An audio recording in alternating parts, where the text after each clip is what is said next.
Day 201. We are on that final stretch. The finish line is in sight. Just less than 2 months to go.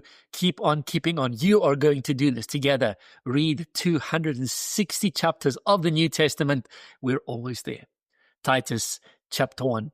Paul starts once again with his customary introduction, and this time he adds a little bit, and he puts a really important word for the book of Titus right in his opening statement: godliness. Godliness is devotion in action. It's doing the right thing because we love it. We are going to see the book of Titus is all about not just believing right, but also doing right. Paul has left Titus in Crete on an island to put things, as he calls it, to put them in order, that which is lacking, and specifically also to appoint elders.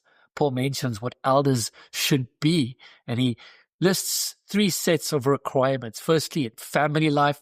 Secondly, in personal life. Interestingly, part of their personal life is discipline. So as we are developing discipline, it is a godly trait. And then thirdly, in doctrinal beliefs. These are the things that we should look for in elders and church leaders, those who are meant to be an example of Christ-likeness.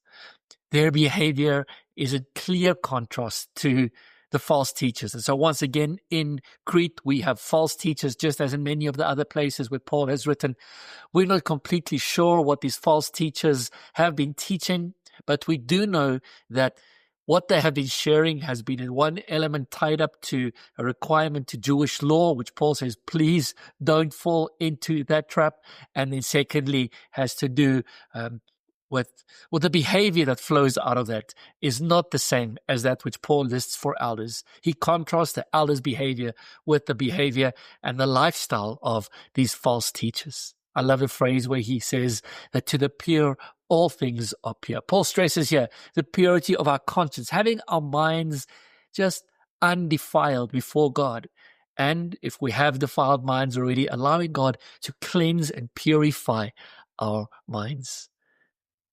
He ends off this chapter by the thought that, we can follow God, and obviously we should follow God. It's one thing to say we follow God in our hearts, but then to deny him by our works. Our actions should line up with our beliefs. We cannot just say one thing, but act differently. And the whole book of Titus is about acting correctly in our love and because of our love for Jesus.